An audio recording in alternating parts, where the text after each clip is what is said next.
बाद हमने 4 वचन पढ़ा था, फिर मैंने सिंहासन पर देखा और उन पर लोग बैठे हुए थे और उनको न्याय करने का अधिकार दिया हुआ था। ये कौन है? ये धर्मी लोग हैं। पतरस को बोला ना यीशु ने, पतरस को बोला, तुम शासन करोगे मेरे साथ सिंहासनों पर बैठकर। सो हम कौन है वास्तव में? इसलिए वचन में क्या लिखा है? हम राज पदधारी हैं। और कोई पूछे आपसे आप कौन है? अरे हम क्या करें, हम तो मरे हुए, गिरे हुए हैं, पिटे हुए हैं, हमारी हालत तो बहुत बुरी है। अरे राजपद, हमारा जो भविष्य है वो उज्जवल है प्रभु के हाथों में, इसलिए हमें भयभीत होने की आवश्यकता नहीं। और 4 वचन से लेकर 6 वचन तक एक बार सिस्टर पढ़ दीजिए, प्रकाशित वाक्य 20 का 4 से 6 तक पढ़ दीजिए। फिर मैंने सिंहासन देखे और उन पर लोग बैठ गए और उनको न्याय करने का अधिकार दिया गया। मैंने उनकी आत्माओं को भी देखा जिनके सिर यीशु की गवाही देने और परमेश्वर के वचन के कारण काटे गए थे, और जिन्होंने ना उस पशु की और ना उसकी मूर्तों की पूजा की थी और ना उनकी छाप अपने माथे और हाथों पर ली थी। वे जीवित होकर मसीह के साथ 1000 वर्ष तक राज्य करते रहे। जब तक ये 1000 वर्ष पूरे ना हुए तब तक शेष मरे हुए ना जी उठे। ये तो पहला पुनरुत्थान है। धन्य और पवित्र हैं वे जो इस पहले पुनरुत्थान का भागी हैं। ऐसों पर दूसरी मृत्यु का कुछ भी अधिकार नहीं, पर वे परमेश्वर और मसीह के याजक होंगे और उनके साथ 1000 वर्ष तक राज्य करेंगे। ओके, सो जब 1000 वर्ष तक राज करने के बाद जब 1000 वर्ष पूरे होंगे तो देखिए क्या होगा। 7 वचन से लेकर 9 तक वचन में लिखा है, पढ़िए पढ़िए। 1000 वर्ष पूरे हो चुकेंगे तो शैतान कैद से छोड़ दिया जाएगा। वो उन जातियों को जो पृथ्वी के चारों ओर होंगी, अर्थात गोग और मागोग को, जिनकी गिनती समुद्र की बालू के बराबर होंगी, भरमाकर लड़ाई के लिए इकट्ठा करने को निकलेगा। वे सारी पृथ्वी पर फैलकर पवित्र लोगों की छावनी और प्रिय नगर को घेर लेंगी और आग स्वर्ग से उतरकर उन्हें भस्म करेगी। उनका भरमाने वाला शैतान आग और गंधक की उस झील में, जिनमें वे पशु और झूठा भविष्यवक्ता भी होगा, डाल दिया जाएगा और वे रात दिन युग-युग पीड़ा में तड़पते रहेंगे। ओके, अब आप देखिएगा, ये परमानेंट डेथ है शैतान का, हमेशा के लिए समाप्ति है। लेकिन उससे पहले एक और युद्ध होने वाला है, वो पता है कौन सा है? Gog and Magog. सो ये 2 युद्ध बहुत महत्वपूर्ण है, अर्मगदियोन एंड गोग और मागोन। अर्मगदियोन का युद्ध कब होगा? जब यीशु मसीह जैतून के पर्वत पर आएंगे। गोग मागोग का युद्ध कब होगा? जब 1000 वर्ष का शासन पूरा हो जाएगा और उसके बाद शैतान को पूरी तौर से पराजित कर उसको कहां डालेंगे? आग और गंधक की उस झील में। कब तक के लिए? रात दिन युगान युग पीड़ा में तड़पते रहेंगे। फॉरएवर। ओके, अभी ये यहां तक समझ में आ रहा है? हाँ। अच्छा, उसके बाद अब 11 से 15 भी पढ़ लीजिए, अपने आप समझ में आएगा। 11 से 15 भी पढ़िए। फिर मैंने एक बड़ा श्वेत सिंहासन और उसके जो उस पर बैठा हुआ है देखा। उसके सामने से पृथ्वी और आकाश भाग गए और उसके लिए जगह ना मिली। फिर मैंने छोटे बड़े सब मरे हुओं को सिंहासन के सामने खड़ा हुआ देखा और पुस्तकें खोली गई और फिर एक पुस्तक खोली गई, अर्थात जीवन की पुस्तक, और जैसा उन पुस्तकों में लिखा हुआ था वैसे ही उनके कामों के अनुसार मरे हुओं का न्याय किया गया। समुद्र के उन मरे हुओं को जो उसमें थे दे दिया, और मृत्यु और अंधलोक ने उन मरे हुओं को जो उसमें थे दे दिया, और उनमें से हर एक के कामों के अनुसार उनका न्याय किया गया। मृत्यु और अंधलोक आग की झील में डाले गए, और ये आग की झील दूसरी मृत्यु है। और जिस किसी का नाम जीवन की पुस्तक में लिखा हुआ ना मिला, वो आग की झील में डाला गया। कितने समय के लिए? हमेशा के लिए। युग। सो ये है हमेशा की मृत्यु। सो देखिएगा, अभी आप ना इस सीक्वेंस को समझिएगा। यीशु, आज अनुग्रह का युग है। आज हमें एक अवसर मिला है कि हम यीशु मसीह को स्वीकार करें या ना करें। एक व्यक्ति के ऊपर निर्भर करता है। परमेश्वर का धन्यवाद हो, प्रभु ने हमें वो सौभाग्य दिया। अब हम इस संसार में रह रहे हैं, यहाँ पर बहुत से क्लेश हैं, बहुत से कष्ट हैं, बहुत से सताव हैं। ये कोई अनहोनी बात नहीं है। प्रभु यीशु मसीह ने इस बारे में कहा, मैं तुम्हें भेड़ के रूप में कहाँ भेजता हूँ? भेड़ियों के बीच में भेजता हूँ। सो ये कोई बड़ी बात नहीं है, ये प्रभु यीशु मसीह ने वायदा किया है। यूहन्ना 6:33 में लिखा है, इस संसार में तुम्हें क्लेश होता है, परंतु ढाढ़स बांधो, मैंने संसार को जीत लिया है। अच्छा, सो अब जब हम यहाँ कष्टों को सहते हुए जब आगे बढ़ेंगे, तो संसार में हर तरह के लोग रहते हैं, लेकिन जो वायदा प्रभु यीशु ने किया था उसके अनुसार एक दिन वो वापस आएंगे। जब यीशु मसीह पिछली बार आए थे, जब उनका जन्म बेथलेहम में हुआ था, वो किस लिए आए थे? संसार के सामने एक अवसर रखें, एक अपॉर्चुनिटी रखें कि वो उस अनंत जीवन को हासिल कर सकते हैं। सबके लिए अवसर मिला। अगर दूसरा पत्रस 3:11 पढ़ेंगे, वहां पर लिखा है, इसका अर्थ ये नहीं कि प्रभु अपने आने के विषय में देरी कर रहा है, परंतु वो देरी इसलिए कर रहा है कि सबको मन फिराव का अवसर मिले। यानी सबको मन फिराव का अवसर वो देना चाहता है। यानी प्रभु यीशु मसीह का जो क्रूस है, वो परमेश्वर ये चाहते हैं कि हर एक के सामने एक बार वो प्रकट हो, जिससे उनको मौका मिले। वो ये ना कहे कि मैंने तो जाना नहीं था, मुझे तो पता ही नहीं था। और इसलिए कहा जाता है सुसमाचार सुनाना है। इसलिए हम गवाह बनने हैं, जिससे उन लोगों के सामने उस क्रूस को हम एक बार प्रकट कर सकें।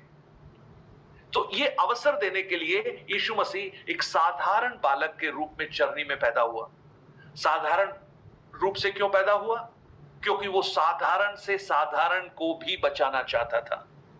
अगर वो राजा बनकर आता तो शायद सिर्फ राजाओं को ही बचाता, लेकिन सबसे निम्न रूप में वो आया कि निम्न व्यक्ति को भी वो बचा सके। अब इस आगमन में जितने लोगों ने उसको स्वीकार किया, वो इस संसार में है जी। लेकिन अब उनका परिणाम क्या होगा? उनका प्रतिफल उनको मिलेगा जब यीशु मसीह दूसरी बार आएंगे, बादलों पर आएंगे।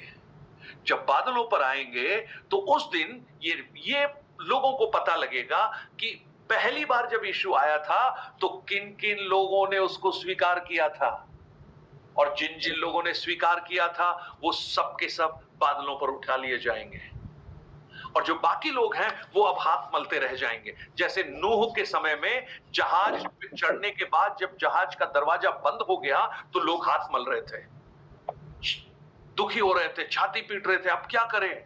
लेकिन वो मर गए, सबके सब पानी में डूबकर मर गए। सो जब कलीसिया ऊपर चली गई, वो अवसर उन लोगों को मिल गया। अब क्या हुआ? कलीसिया तो ऊपर चली गई, पृथ्वी तो अभी भी है, लोग यहां पर रह रहे हैं। तब क्लेश और महाक्लेश होगा, और जब क्लेश और महाक्लेश होगा तो बहुत से यहूदी लोग उद्धार पाएंगे। बहुत से यहूदी लोग इस बात को समझ कर कि हमने गलती कर दी, लेकिन उद्धार पाकर वो मर जाएंगे, वो शहीद हो जाएंगे। 7 साल के बाद प्रभु यीशु फिर आएंगे। जिन्होंने पिछली बार जब आए थे यीशु को ग्रहण किया था, वो अधिकारी बनकर इस पृथ्वी पर राज करेंगे। 1000 साल तक यहां पर एक ऐसा शासन होगा जहां पर शैतान का नामो निशान नहीं होगा। आप मुझे बताइए, एक कंट्री है जहां पर जेल नहीं है। जेल? एक ऐसी कंट्री जहां पर जेल नहीं है। पिछले दिनों में पढ़ा होगा, वहां की जेलों का बहुत बुरा हाल है, सारी जेल बंद हो रही हैं। Sydney sir.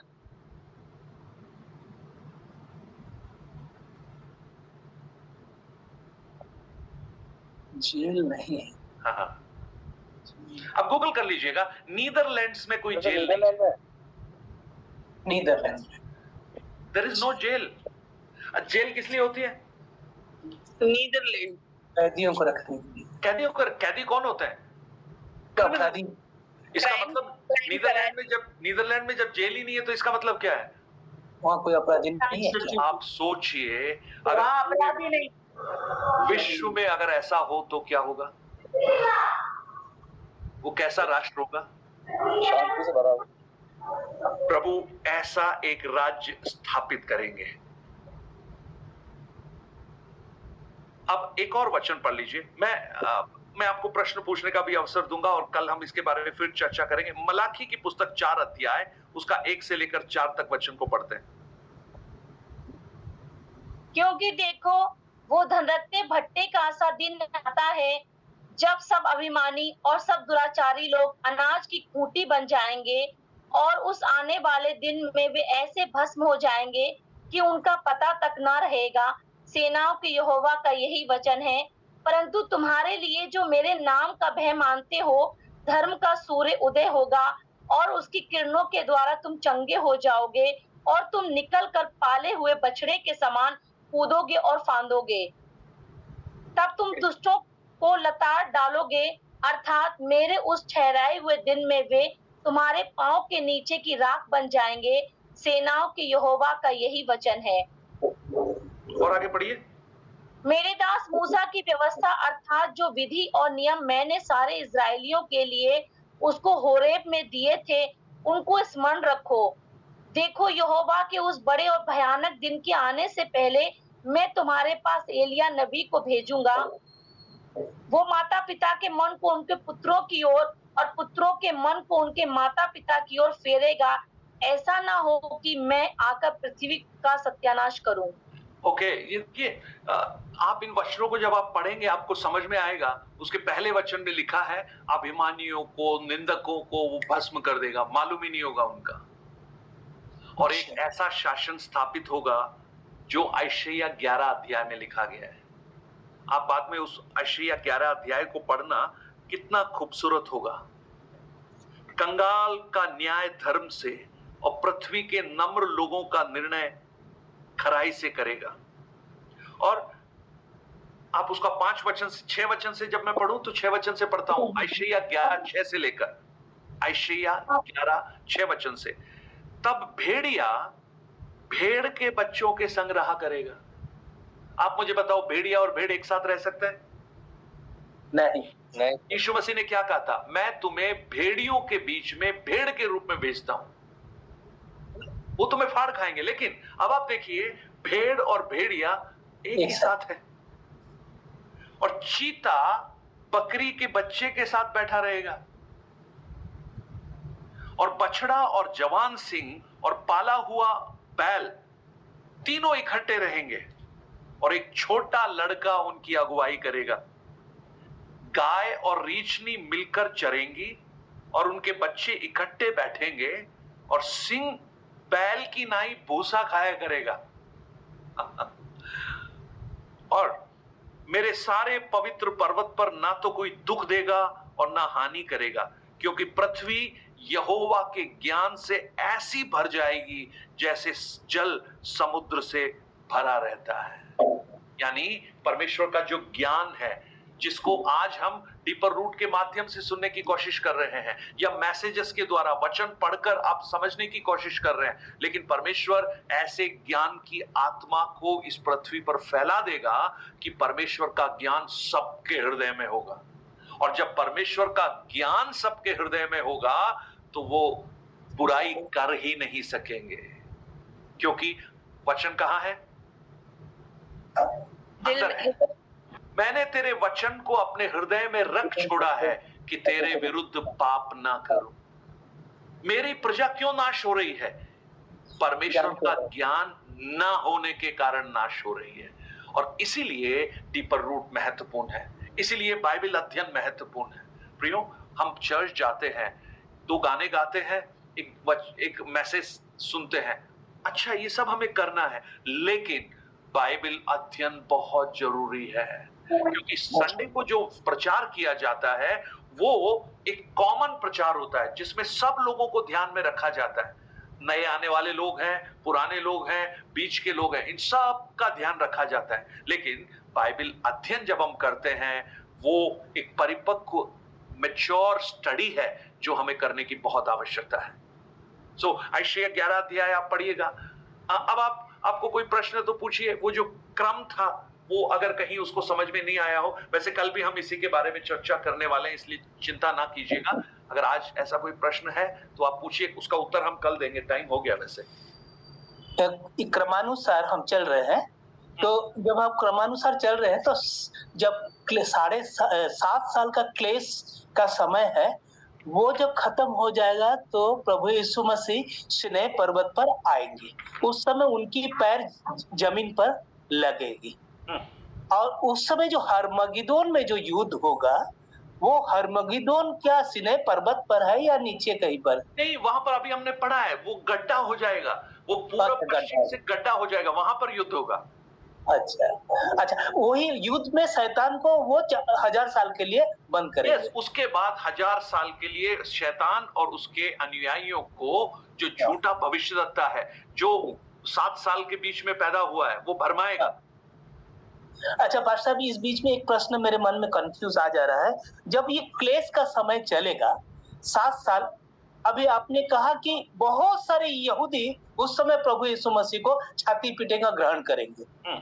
अच्छा, ये क्या मर जाएंगे यहूदी? ये मरेंगे, मरने के बाद ये वहां पहुंच जाएंगे।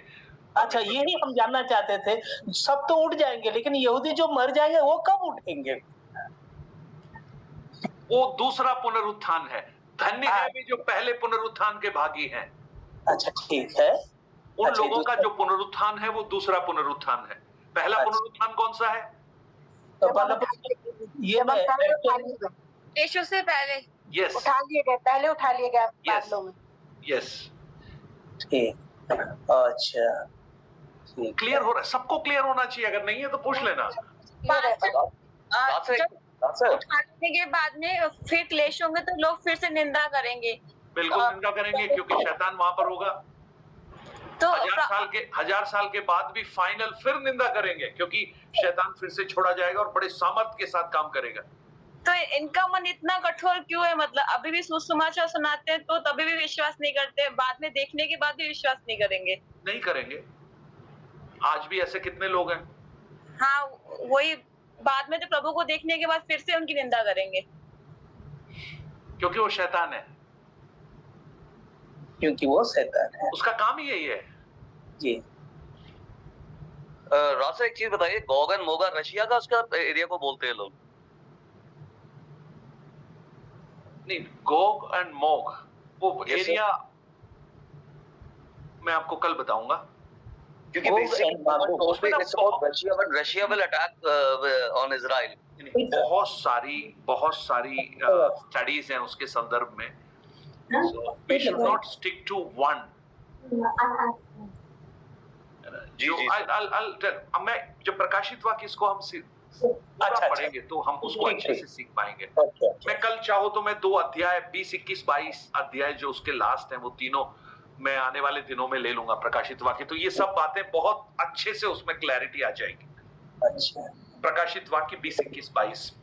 आशा साहब, ये जो साल का वर्णन है, तो साल मतलब ड्यूरेशन कितना होता है? ये हमारे कैलेंडर ईयर वाला साल होगा या इसका कुछ नहीं, और? ये कह नहीं सकते हैं बिकॉज हमारा 1 वर्ष उसका 1000 वर्ष, उसका 1000 वर्ष हमारा 1 वर्ष।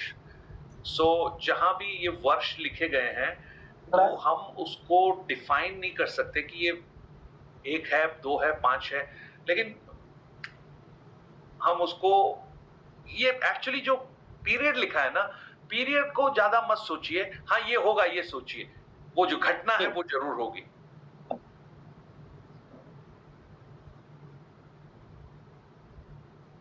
Yes, right, let's pray. प्रार्थना करें। या स्वाति आप प्रार्थना कीजिए। स्वाति जी, प्रार्थना करते हैं। जी, महान सामर्थ्य परमेश्वर प्रभु जी, आज इस वक्त हम आपके समीप आते हैं फिर से एक बार प्रभु जी। आज की सुंदर बाइबल